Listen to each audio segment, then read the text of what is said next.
Muy bien, estudiantes, muy buenas tardes. ¿Se me escucha? ¿Se puede ver la pantalla? Por favor, me confirman. Buenas tardes. Sí, Sí, Eselin, se le escucha y se le ve la pantalla. perfecto, muchísimas gracias. Muy bien, el día de hoy vamos a comenzar con el capítulo de conexiones estructurales. En realidad, este capítulo es un capítulo muy completo, que vamos a ver este semestre. Y vamos a ver una primera parte para que ustedes puedan hacer un proyecto ya completo con elementos en tensión y compresión, tanto en lo que sería acero como en madera estructural. Bueno, al día de hoy comenzaremos entonces con las conexiones de acero, en este caso las conexiones con pernos estructurales. ¿Sí? Bueno, de manera rápida, la teoría, les dije que revisasen la teoría que había en la literatura que les había facilitado, y estoy seguro que han ido viendo seguramente ustedes, han ido ya haciendo o probando, viendo alguna teoría, un poco también recordando lo que han visto en Resistencia de Materiales 2, que es la base para este capítulo. Y vamos a tomar y empezar este capítulo con las siguientes explicaciones.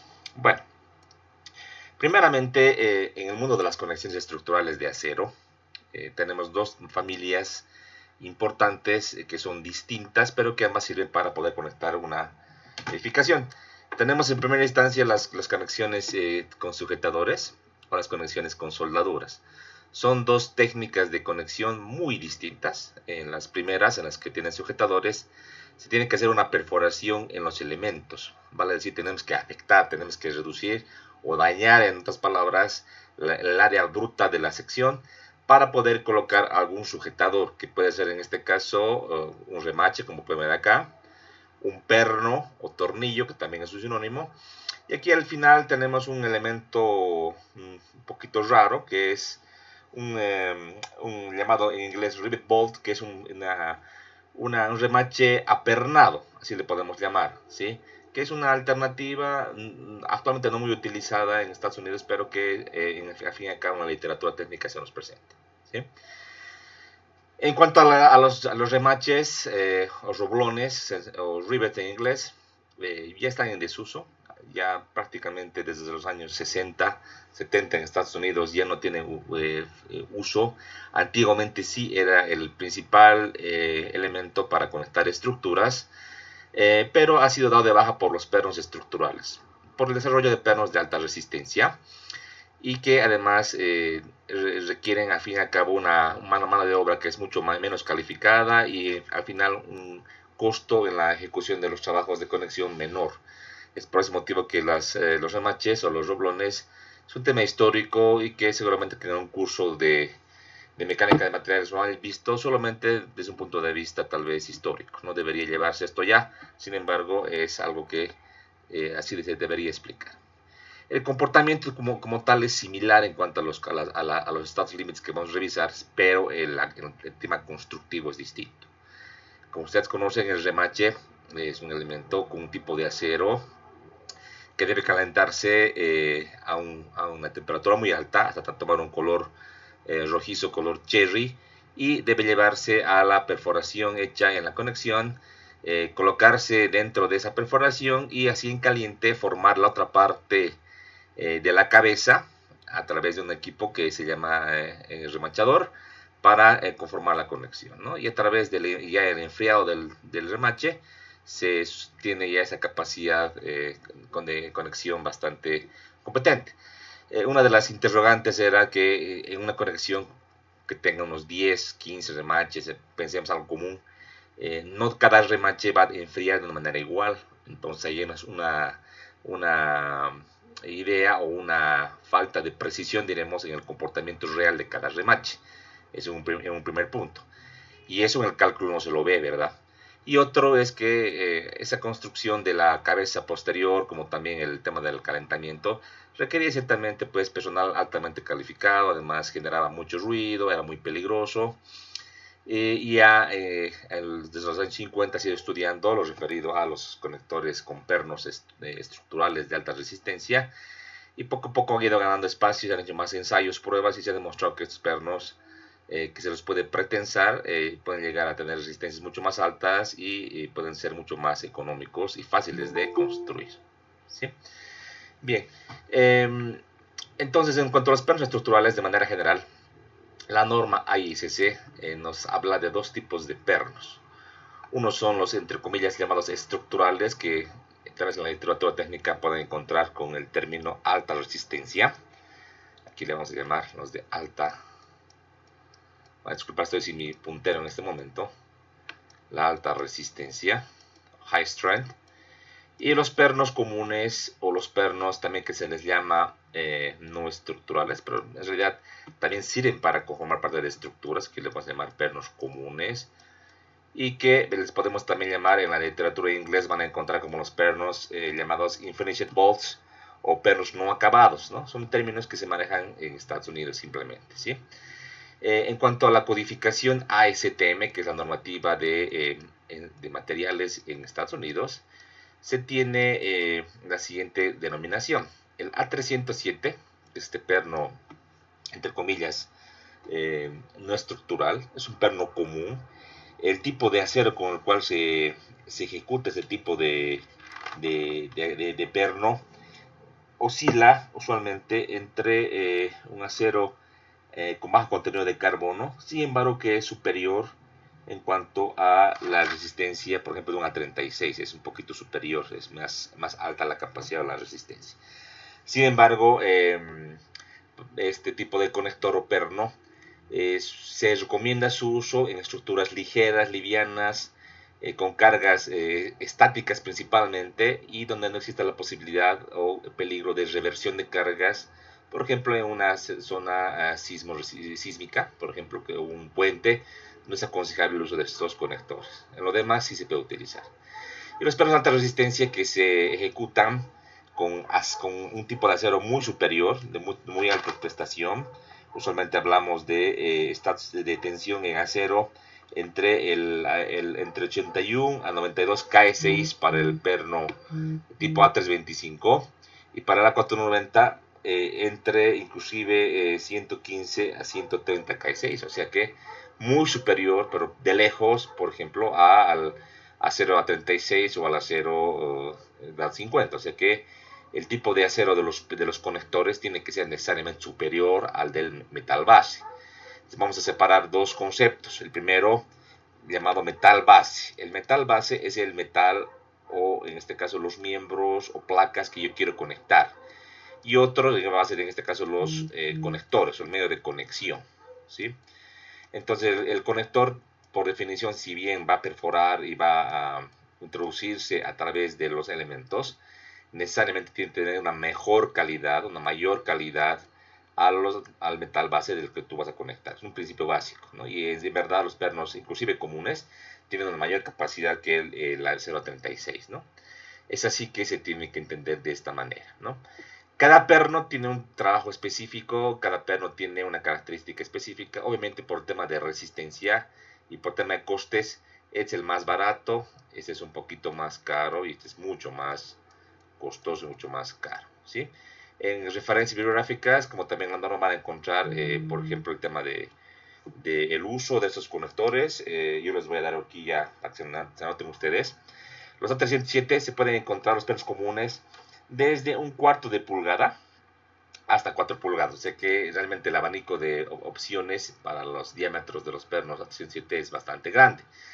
En cuanto a 325 y a 490, usualmente en A325 partimos de media pulgada y se puede encontrar inclusive estos diámetros de 3 pulgadas. Y para los pernos con calidad superior de 0,449, perdón, de 0,490, igual es de entre media pulgada y inclusive 3 pulgadas para ese tipo de elementos, ¿sí? Así es. Bien. Entonces, hoy día comenzaremos con las conexiones, decíamos, con sujetadores y toda esta familia de acá de pernos, conexiones con pernos. Vamos a ir entendiendo estos límites básicos para poder hacer luego cálculos ya en diseño de conexiones, ¿sí? Cualquier pregunta que tengan me la van a hacer, por favor. Aquí hay algunos ejemplos, fíjense, fotografías en blanco y negro de los años 70, 60, 70, 80. Aquí tenemos un puente ferroviario. Si se fijan, no requieres tantas personas como una ejecución de un puente de hormigón, por ejemplo. Lo que sí requiere son unas grúas para poder levantar, para poder subir los perfiles metálicos.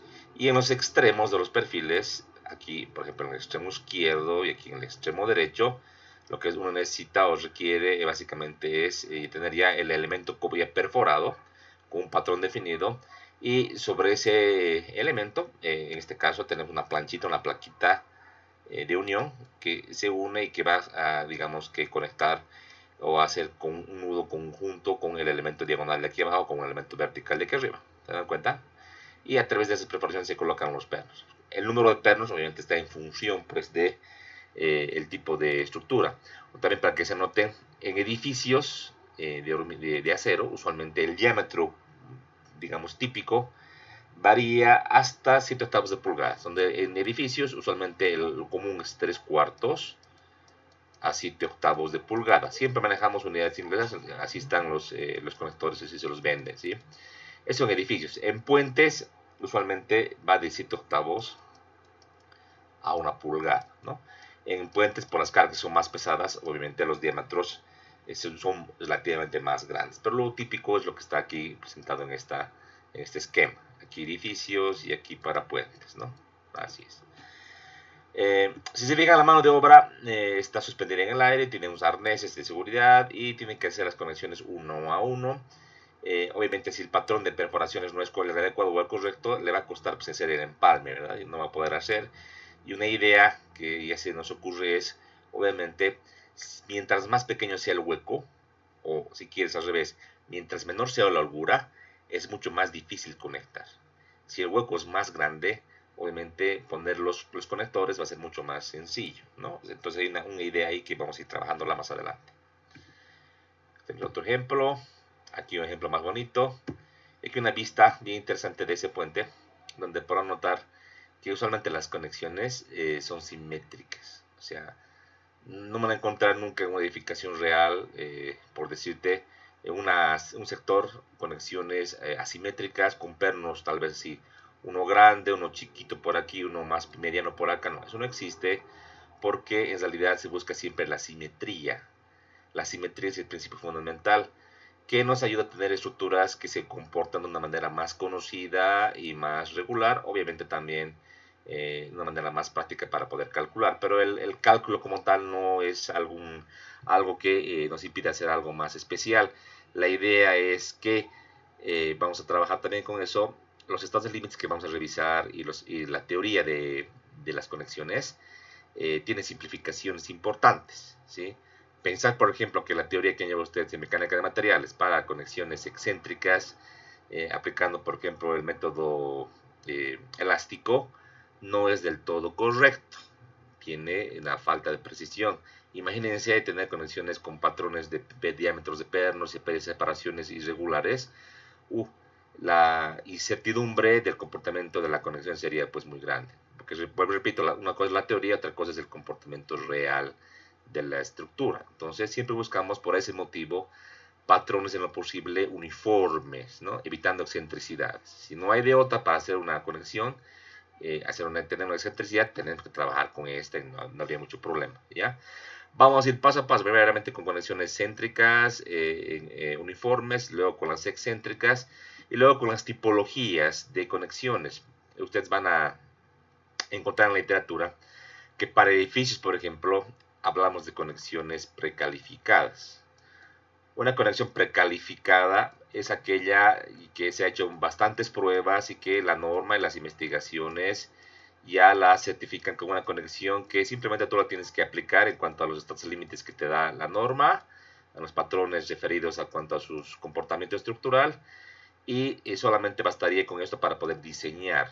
Esto para fines sismo resistentes, obviamente. Y una conexión precalificada está ya probada y está demostrada de que cómo se funciona bien y se comporta de una manera correcta. Obviamente no se limita a que tú tengas que hacer conexiones precalificadas en un edificio. Tú podrías hacer una conexión diferente, novedosa si quieres, a una precalificada, pero el problema fundamental radica en que tú deberías no solamente hacer un diseño a tu criterio, con estados límites que tú puedas, en este caso, percibir de la conexión, sino que se requiere hacer pruebas incluso físicas y de laboratorio para demostrar la competencia de esta conexión. Entonces, como verán, la teoría básica que lleva ustedes en mecánica de materiales no es del todo suficiente para asegurar que ante a cargas alternantes, por ejemplo en un sismo, una conexión se comporte de una manera correcta. Entonces usualmente tendemos a usar conexiones precalificadas, ¿no? En un proyecto de edificio, difícilmente el propietario o el constructor va a proponer una conexión y la va a hacer ensayar en un número establecido por la norma y va a verificar estos límites, ¿no? En pruebas. Es algo que no ocurre usualmente, ¿no? Obviamente en estructuras como letreros u otras, efectivamente hay conexiones un poco especiales o raras que lo que uno hace más que hacer pruebas físicas, usualmente usa elementos finitos a través de paquetes computacionales específicos para lo que son verificaciones, como paquetes generales, como por ejemplo podría ser ANSYS, Inventor, SolidWorks u otros, ¿sí? Pero eso ya les digo, más adelante vamos a ver un ejemplito para que ustedes vean cómo se tendría que hacer en casos especiales. Vamos a ir poco a poco para ir avanzando con esta temática, ¿ya? Yo ya les dejo ideas para que ustedes vayan madurando. A ver, de esta imagen, así en grande, esta estructura de puente, vamos a recordar un viejo adagio que está en los libros de texto y que dice lo siguiente: una estructura es tan fuerte como el más débil de sus elementos. En este caso, imagínense tener perfiles bastante grandes. Supongamos que estos perfiles tienen una relación demanda-capacidad, digamos, de 0,4. Ese que tenga, digamos, de 0,6. Estamos un poco sobredimensionando, si quieres, la estructura, 0,7, diríamos, ¿no? O sea, son tremendos perfiles que los podríamos optimizar, ¿no? Pero tener esta conexión de acá, supongamos, que está mal y que deberíamos tener aquí una relación en la conexión, digamos, de hasta 1, y estamos ahorita con una relación de 1.30, ¿no? O sea que es insuficiente el número de pernos o el diámetro de los pernos. Obviamente la estructura como tal puede fallar en este punto y puede colapsar. Entonces, la idea es siempre verificar cada una de las conexiones y garantizar que sean suficientemente buenas. De nada serviría tener perfiles gigantes y ponerle un pernito, un clavito, y si se puede llamar así, porque podría fallar por ese lado. Entonces es sumamente importante. Usualmente una de las deficiencias más importantes que uno ve en el campo de la práctica de la ingeniería es que muchos calculistas, más que verificar los perfiles y detalles, no hacen un cálculo de las conexiones, ¿no? Y eso es algo capital porque puede llevar a colapsos estructurales y problemas incluso en estado de servicio, ¿ya? Tiene que tomarlo muy en cuenta. No hay que descuidar ninguna de las conexiones. Bien. En la literatura que van a revisar o que has revisado, van a encontrar el término bolt, que es el término en inglés. Fastener, que es sujetador, que se refiere a cualquier tipo de pasador, perno, tornillo o remache. Y bolt es los pernos o conexiones en pernas que hemos de llevar. En este caso, en la literatura, en la traducción en español, van a encontrar dos términos similares: perno o tornillo. Ambos son similares, no hay diferencia. En madera estructural hay diferencia. Vamos a ver en madera, una cosa es tornillo y otra cosa es perno. Pero en el tema de acero es lo mismo, ¿no? Tal vez en la literatura, por ejemplo, mexicana van a encontrar tornillo más que perno, ¿no? En la literatura, por ejemplo, argentina o colombiana van a encontrar perno. Pero de manera general yo lo voy a llamar perno, ¿ya? Los pernos, como pueden ver acá en esta imagen, tienen un diámetro, solamente un elemento, ¿no? El diámetro del perno o de un tornillo le voy a llamar D sub B. ¿Por qué sub B? Porque hago referencia a los bolts, a los pernos. D sub B es el diámetro de cada uno de los pernos, una conexión, ¿sí? Muy bien. Perfecto. En una conexión empernada, ¿qué partes se pueden identificar aquí en la gráfica? Uno sería el mismo perno. El perno como tal, ahorita vamos a ver una gráfica mejor, está compuesta por una cabeza que usualmente es hexagonal, un cuerpo. Este cuerpo llamado den vástago tiene una parte que tiene una rosca o parte roscada sobre la cual va a venir lo que sería una tuerca que también tiene una forma hexagonal y va a apretar a los elementos que vamos a conectar. Usualmente también se suele utilizar en algunos casos lo que serían unas arandelas, que son unas planchitas metálicas que se van colocando ya sea en la cabeza o ya sea contra la tuerca para evitar un sobreesfuerzo en las planchas que van a ser conectadas. Históricamente, estas arandelas como tal han significado como el pero para hacer el cambio de remache a tornillo o a perno, porque tiene un costo significativo. En tantas conexiones se hace un costo significativo, entonces con el tiempo se han ido haciendo investigaciones y se ha demostrado que al principio solo se requería una de las arandelas que estaba en la cabeza y al último se ha demostrado que para los tipos de acero y dimensiones de perfiles de la norma no se requiere ninguna de las dos arandelas, ¿no? Pero es un tema que también se deja para revisión. Es recomendable, repito, tener las arandelas porque van a reducir lo que serían las tensiones, ¿ya? Muy aparte de los conectores o pernos con este juego que les acabo de mostrar, en una conexión también hay pues las planchas, fíjense. Esta plancha es un elemento adicional. O sea, tú quieres unir, por ejemplo, un perfil W contra un W que está acá como tipo columna para poder empalmar. Entonces, una de las maneras posibles podría ser, como está acá, tener una plancha adicional o placa de unión, que se le llama así, que se la puede soldar a lo que sería la columna y de ahí salir para empalmar a las alas de este perfil W. Fíjense acá, es una de las maneras. Usualmente siempre se utilizan planchas, es un tema común. Entonces, las planchas o placas también se les llama en inglés gasket plate o placa de unión, ¿ya? Son simplemente planchas, tienen un espesor, tienen un ancho y un largo, ¿verdad? Entonces, esos elementos conforman parte de una conexión. Tienen que ver incluso con el costo de la conexión. En soldaduras es menos el uso de las planchas, pero igual se tiene que utilizar algunas veces.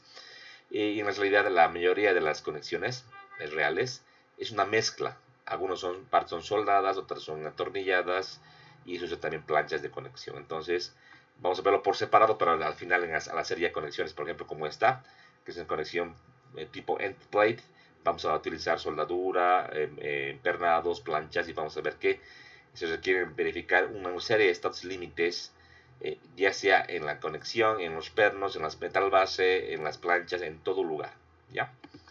Bien. En cuanto a los pernos más comunes, ordinarios, o también le decíamos pernos unfinished, A307, este tipo de pernos conectores hemos dicho que se utilizan para condiciones específicas, vale decir, miembros sujetos a cargas estáticas o miembros secundarios, también miembros con cargas ligeras, ¿no? Usualmente se puede utilizar en cubiertas, por ejemplo, de techo, se puede utilizar en algunos letreros o bases, pero para edificios como tal hay que tener ahí un poco el cuidado, no es algo muy recomendable, ¿sí? Estos pernos, como su nombre indica, son pernos que tienen baja capacidad porque están hechos con un acero común al carbono, pero con un bajo contenido de carbono. Sin embargo, son pernos bastante dúctiles, ¿sí? En cuanto a los pernos de alta resistencia o high strength, tenemos dos principales. En realidad de la norma tenemos tres, ahorita vamos a ver la norma, pero los principales para calcular son el A325 y el A490, ¿ya? En la norma también vamos a encontrar los tipos de perno A449, aquí me anotaré, los pernos A449, ¿ya? Que también son pernos de alta resistencia, pero su uso es un poco limitado por la ASC solamente para diámetros grandes, diámetros entre 1,5 pulgada hasta las 3 pulgadas. O sea que no es tan práctico, ¿no? Porque en edificios normalmente no superamos 1 pulgada, es menos. Y en puentes el diámetro usual está entre 7 octavos, 1 hasta 1,5. Entonces, para condiciones especiales, usualmente este tipo de acero se lo usa específicamente para un pasador o para, tal vez podría ser alguna slinga o alguna conexión especial. Pero lo común es, como les repito, en alta resistencia el A325 y el A490, ¿ya? Estos pernos de alta resistencia están hechos con aleación. El primero, el A325, es una aleación de acero de alta resistencia, como les decía, con acero que puede ir entre 81 y 92 KS6, y el A490 es un acero aleado térmicamente, cuyo tensión de excelencia puede llegar desde 115 y 130 KS, o sea, es mucho más resistente, ¿ya?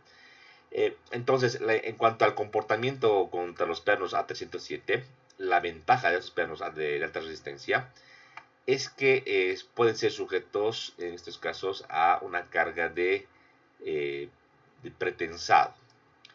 Vamos a revisar que una manera de asegurar es evitar problemas en una conexión, por ejemplo, con cargas alternantes, por ejemplo, o con cargas móviles en un puente o cargas de sismo, es hacer que la unión de las planchas en una conexión sea fija y que sea la fricción entre plancha y plancha la que absorba el movimiento y en este caso la fuerza.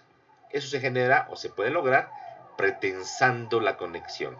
¿Qué es pretensar la conexión? Es atornillar muy fuerte con un equipo específico para generar una fuerza de tensión muy fuerte y que va a evitar que las planchas se muevan y sea la fricción entre plancha y plancha la que soporte la fuerza. Solo se puede lograr con este tipo de pernos. El A327 no se puede pretensar, solamente estos dos tipos de pernos. ¿Sí? Este tipo de conector se puede utilizar para cualquier tipo de estructura, no tiene limitante, para puentes, edificios, etc. Son mucho más costosos o caros y usualmente en un edificio, por ejemplo, se puede usar A325 y A490 pretensados, pero no en todos los elementos. En algunos específicos que queramos, por ejemplo, tener continuidad y queremos tener cierta garantía en cuanto a la conexión. Y algunos elementos, algunas conexiones solamente estarán conectados de una manera común, entre comillas.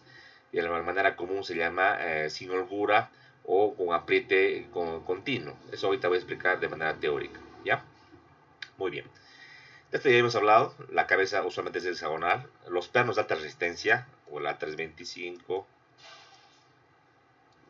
o el A490, tienen el código, por si acaso ahí en la cabeza del perno, tienen una cabeza hexagonal. Los pernos comunes, antiguamente se hacían de cabeza cuadrada, que también últimamente he visto algunos que son también con una cabeza hexagonal, ¿sí? La forma es esta, ¿no? Tiene ya predefinido una altura, un espesor de la cabeza, tiene la longitud del cuerpo del tornillo o perno, que una parte va a ser la parte sin rosca, otra parte con rosca. Tenemos la tuerca y las arandelas, que también se llaman rondanas en la literatura internacional. Van a encontrar que en inglés se le llama a este elemento, la tuerca se le llama nut. La arandela, en este caso no me estoy acordando, ahorita vamos a revisar ya.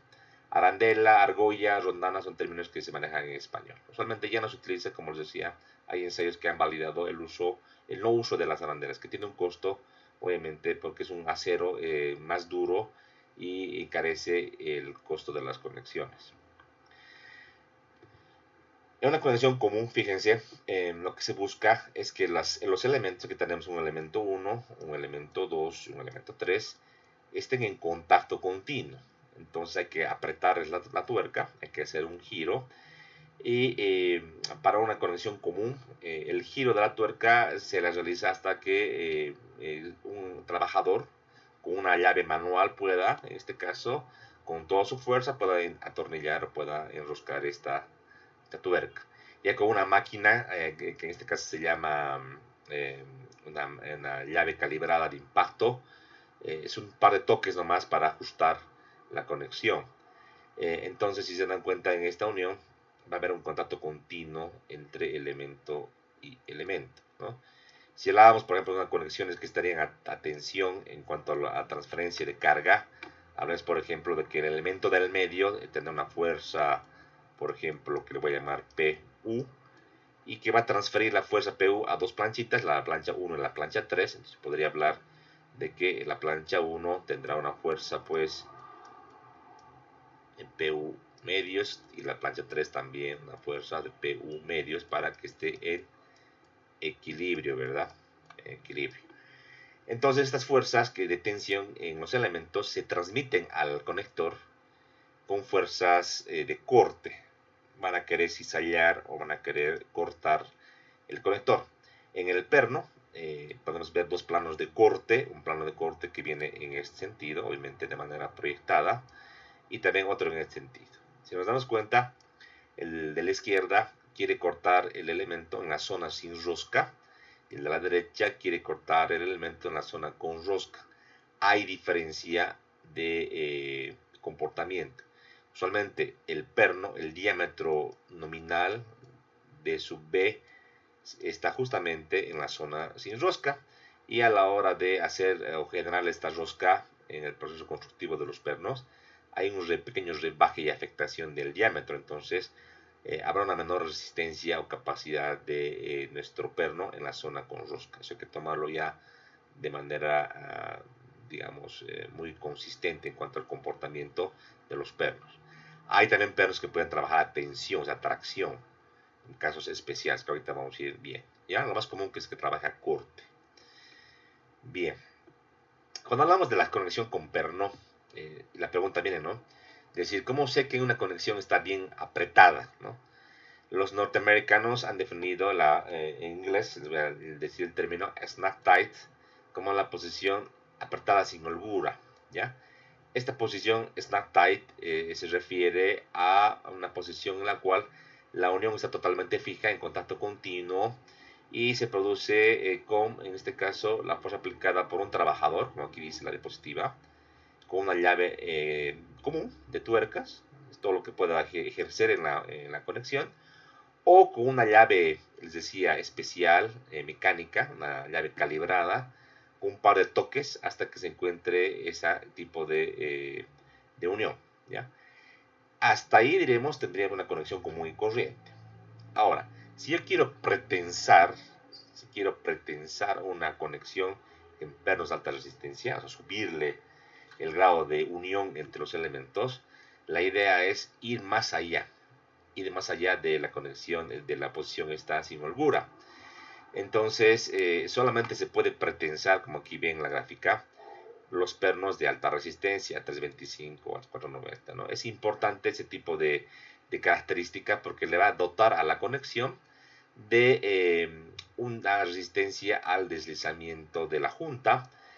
Esto muy requerido, muy adecuado para cargas cíclicas o para cargas de fatiga, por ejemplo, que pueden ver una acción sísmica o un puente vehicular con las cargas móviles de camiones, de vehículos o en puentes ferroviarios. Entonces es muy deseable tener esta capacidad y obviamente es lo más aconsejable. Ahora, la pregunta es, ¿qué tipo de fuerza adicional le tenemos que introducir a la conexión? ¿Cuánto de fuerza o cuántos giros hay que dar a la tuerca para poder hacer? Entonces, para poder entender esta teoría, es parte de una gráfica que un poquito me voy a adelantar ya para explicarles. Es bueno que ahora les explique esa parte. En un segundito, luego vamos a volver obviamente a toda esta explicación. Y está dado acá, en esta imagen, ¿ya? Entonces, la pregunta que les hacía, y se ha investigado, han hecho muchas investigaciones al respecto, y se han dado cuenta los investigadores de que no es nomás darle más giros a la tuerca, porque el conector y en la conexión misma va ganando capacidad y luego va a reducir su capacidad hasta fallar. Entonces el comportamiento no es totalmente lineal, sino que el metal del perno en tracción tiene ese comportamiento, como verán ustedes. Entonces, desde un punto de vista práctico, más o menos entre el 70 y 80% de la carga máxima de tensión, es un perno a 325, aquí tengo un 490, es la que se tiene que aplicar, ¿ya? Se han hecho varios ensayos en esta gráfica que aquí les muestro, que he sacado del libro de Salmon y Johnson. Se ha ensayado perno de 7 octavos de pulgada, ¿sí? Y se ha encontrado lo siguiente, ¿no? Para este tipo de diámetro y longitud de perno, se ha encontrado que a partir de la posición snag, que decíamos que es el apriete común que hace un trabajador, se ha ido incrementando la tensión a través de giros de la tuerca.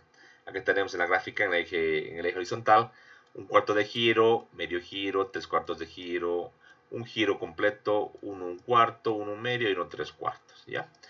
Entonces, a partir de esta posición se ha ido haciendo este ensayo para este tipo de conector y se ha encontrado que más o menos en términos parecidos, tanto para los pernos A325 o 490, más o menos a partir de medio giro nos aproximamos a esta carga de prueba, que se le llama así, que es entre 70 y 80% de la resistencia máxima en tensión, que sería la carga deseable de resistencia o de solicitación para tener una conexión pretensada, o sea que soporte esta fricción, ¿sí? Entonces, de manera empírica, cercano al medio giro adicional de la posición snag, ¿ya? Obviamente, esta experimentación que se ha hecho, ahora para ponerla en práctica es un poco difícil. ¿De qué manera se hace? Vamos a hablar más adelante. Hay varias maneras de hacer este pretensado y controlarlo a través de algunos dispositivos mecánicos y equipos que se pueden utilizar para hacer conexiones especiales con resistencia a lo que sería el pretensado, ¿ya? Eso es, ¿no? Aquí en esta diapositiva estoy explicando lo mismo que les acabo de decir a ustedes, ¿ya? Entonces voy a volver atrás y vamos a continuar, ¿sí? Lo que estábamos explicando rápidamente. Bien. Ahora, dos tipos de falla en la que tenemos que verificar, dos tipos de conexiones empernadas se pueden tener, ¿ya? Y aquí voy a anotar, ¿ya? Tenemos una conexión tipo aplastamiento, que en inglés van a encontrar en la norma con esta palabra. Tipo aplastamiento, que ustedes ya conocen bien, han visto esto en resistencias materiales. Y la segunda tipo de conexión, que es para pernos pretensados, son las conexiones tipo fricción, que en inglés le llaman de esta manera.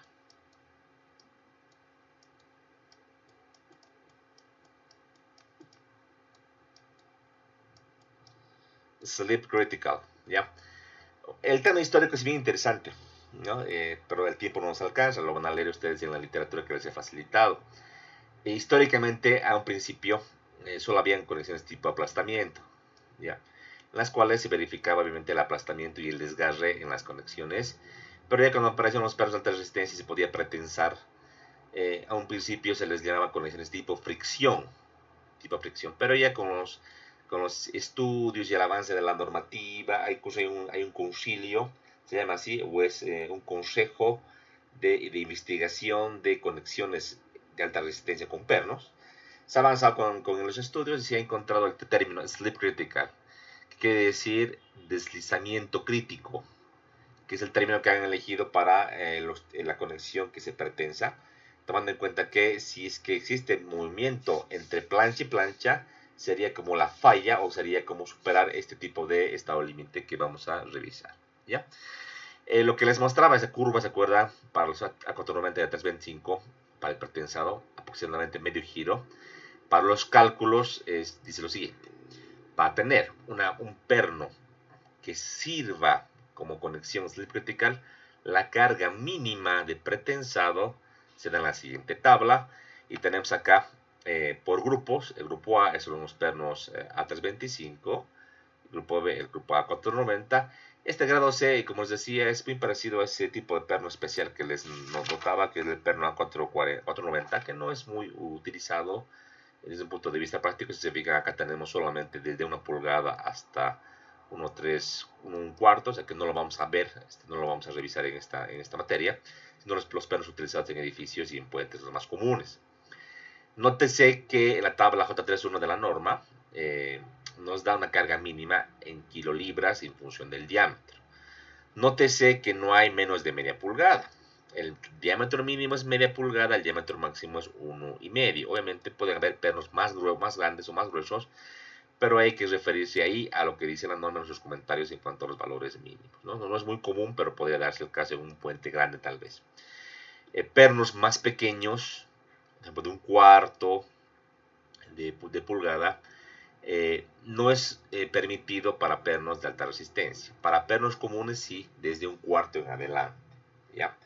Entonces, para hacer el cálculo, cuando veamos conexiones de slip critical, para calcular la capacidad de un conector para lo que sería la fricción, vamos a referirnos a la fuerza de pretensa o de la tabla. Por ejemplo, si yo tengo un perno de 3/4 a 325, su capacidad o la carga mínima en tensión será 28 kilolibras.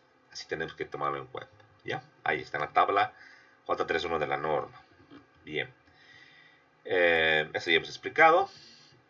Ahora, en cuanto a ya los dos tipos de falla, lo que era el aplastamiento que ya ustedes vieron en mecánica de materiales, ahora también lo vamos a ver, la fricción que les acabo de explicar, en realidad lo vamos a ir analizando, pero antes de entrar a eso, tenemos que ver los 4 tipos de perforaciones o agujeros permitidos en la norma SC. ¿Por qué hay 4 tipos de agujeros? Porque para diferentes estructuras o trabajos se requieren para casos muy particulares. El estándar, ¿se acuerdan que como ustedes vimos en el capítulo de tracción, agujeros estándar, es el más común, el que todos deberíamos utilizar? ¿Ya? Pero a su vez, alternativamente tenemos agujeros con sobretamaño, o oversize, que se llama en inglés, y de redondela corta, redondela larga. Esto voy a explicar gráficamente para que entiendan mejor, ¿sí? La tabla antes, J33 de la norma, nos dan las dimensiones nominales de los agujeros. Nominal, entiéndase los que están establecidos en la norma, que sí deberían ser, ¿no? Y aquí lo tengo en pulgadas. Por ejemplo, para un diámetro de perno de media pulgada, el agujero estándar es de 9/16. Bueno, acordémonos, decíamos, del diámetro del perno le tenemos que sumar más un 16avo de pulgada en cuanto a la holgura, ¿se acuerdan? Vamos a hacer el ejemplo, esto en agujeros estándar. Por ejemplo, media pulgada más unos 16avos, ¿cuánto nos quedaría? Factor común 16 entre 2 sería 8, más 1, 9. 9 16avos, ¿verdad? Justamente el valor que está aquí, tal cual, ¿verdad? Esta ecuación, si quieres así, funciona muy bien hasta 7 octavos de pulgada. Hasta aquí funciona. ¿Sí? De 1 en adelante es el diámetro del perno más 1 octavo de pulgada. Esto lo había explicado ya en el capítulo de tensión para encontrar áreas netas. Pero adicionalmente a ese tipo de agujero, el más común, clásico, el que todos debemos utilizar, hay alternativas. El oversize, que es el con sobretamaño, ya maneja un tamaño mayor. Aquí, si se fijan, 5 octavos está referido al diámetro del perno más 1 octavo de pulgada. Eso hasta 3 cuartos, 7 octavos, perdón. A partir de 1 pulgada en adelante maneja el diámetro más 1 cuarto. Ahora, ¿cuál es el uso del oversize? Y justamente lo tienen que ver acá, en la imagen que les mostraba a ustedes, ¿no? Creo que la mejor imagen es la que nos va a hacer entender. Por ejemplo, fíjense, semejante cantidad de conectores. Hagan de cuenta que aquí tienen que venir una grúa, trabajadores, ¿no? Y yo les digo, por experiencia propia, como tienes pocos conectores y perfiles no en tanta cantidad, no es tan difícil conectar. O sea, si lo has diagramado bien, has hecho cortar bien los perfiles o perforarlos bien, básicamente es alinearlos, poner una guía, que solamente es una varilla del diámetro del perno, o un perno común si quieres, lo colocas ahí. Después se va acomodando los demás pernos y se los va atornillando en una serie con un orden específico para luego al último apretarlos, ¿no? Es más o menos parecido a lo que se hace con las llantas de los autos, ¿no? Pero como tienes muchos conectores como en este nudo y muchos elementos, sí se hace más difícil. Entonces se tarda mucho, a veces que no quiere encajar, digamos que este vertical, digamos que sea el último elemento en unir, está bien los diagonales, pero el vertical no quiere encajar, no quiere atornillar, hay que volver a hacer, pues hay que sacar los tornillos, es todo un problema, y quiera sí o no, tiempo es pues dinero. Tiempo es dinero, porque coste del equipo de las grúas, coste de los trabajadores. Entonces, para conexiones con varios pernos se prefiere conexiones con huecos más grandes. Un hueco más grande es más sencillo hacer encajar y un poquito si quieres forzar hasta que entre y quede muy bien. Entonces, para conexiones con muchos pernos, preferentemente, por experiencia, los norteamericanos prefieren las conexiones oversize, las conexiones con sobretamaño. ¿Cuál es la desventaja comparado con el estándar? ¿Cuál es la diferencia, desventaja? Que pierdes área neta. O sea, la reducción de la sección transversal en el oversize es mucho mayor. Es que la areneta aquí es mucho más pequeña comparado que la areneta de los perfiles o de las uniones con perforaciones estándar. O sea que pierdes un poquito en material, pero ganas en operatividad, en rapidez de construcción. Eso es. Ahora, alternativamente a estas dos, que son las más comunes, hay agujeros un poco distintos, que no son ya circulares, sino que son ovalados. ¿Ya? Los short slot y long slot. Tenemos acá ya no un diámetro, sino tenemos una relación de ancho y longitud de la perforación. Tenemos acá para el short slot, por ejemplo, para media pulgada, 9.16 versus 11.16. Y para el long slot de 9.16, el mismo ancho, pero mucho más largo, que tenemos aquí 1/4. ¿Sí? Gráficamente mejor lo voy a explicar esto acá. Aquí teníamos el estándar, lo que ya conocemos. El oversize que ya les había dicho, pero ojo que esto son limitantes o límites hasta 7 octavos de pulgadas. De 1 pulgada en adelante ya sube a 1/8 y aquí sube a 1/4. Y ya los, por ejemplo, ranura corta o short slot tiene este tamaño. O sea, el diámetro del perno más un 16 en cuanto al ancho. Esto es el ancho. Width en cuanto al largo. Tenemos el diámetro del perno más 1/4. Tiene esta forma. Para alguna conexión específica, yo en particular nunca he diseñado con perno o con ranura corta. Sé que para algún tipo de conexión especial usan los norteamericanos. Y en este caso tiene que ser aplicada en conexiones que tengan pernos de alta resistencia, vale decir, deslizamiento crítico. Porque no va a importar mucho el juego que tenga, sino que va a estar la plancha de un elemento con otra unidad de manera muy firme. Y por ese motivo es que para el tipo de conexiones es viable esta forma, ¿no?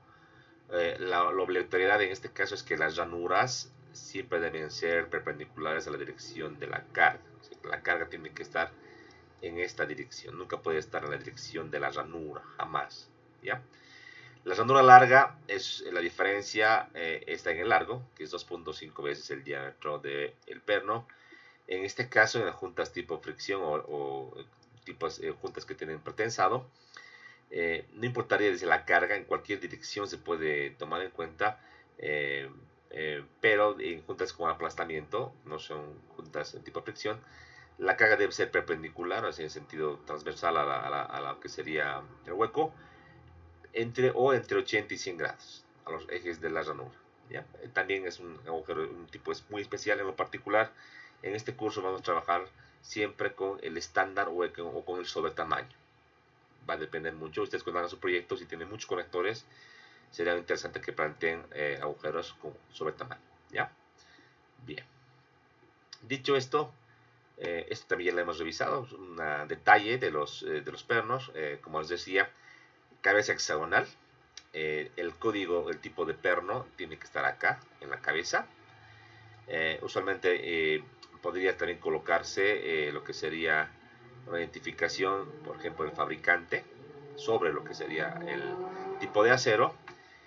Colocar también en este caso el tipo de grado, podría ser así en cuanto a lo que sería la tuerca. Eso para la 325, lo mismo similar para la 490. ¿Sí? En cuanto al detalle mismo de nuestro perno como tal, tenemos la cabeza del perno, bolt head, tenemos la parte sin rosca que se llama shank y la parte roscada que se llama threaded section o la parte enroscada, ¿sí? La longitud del perno se mide, ojo, desde la cabeza hasta la punta, longitud del perno, completa, ¿verdad? Eso es. Bien, alguna nomenclatura importante para poder diseñar conexiones empernadas. En esta imagen es muy explicativo y vamos a tener bastante claro el asunto, ¿ya? En función de la fuerza, aquí en esta imagen de la izquierda está en dirección longitudinal del perfil, la distancia paralela a la fuerza entre centro de hueco y centro de hueco, se llama S. S se llama, es el paso o distancia entre centros de perforaciones de una misma cara paralela a la fuerza.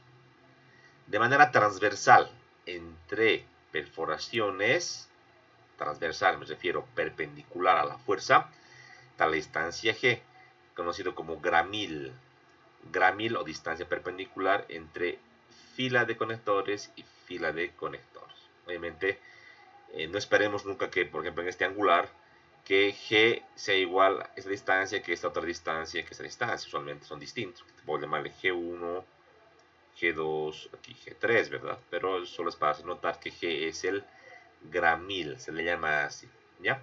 Ahora S sub A es como el paso, pero se mide entre centros de pernos de filas alternadas. O sea, no es en la misma fila. Fíjese, nótese que, por ejemplo, entre este hueco y este hueco que está alternado, tenemos S sub A. Distancia entre huecos alternados.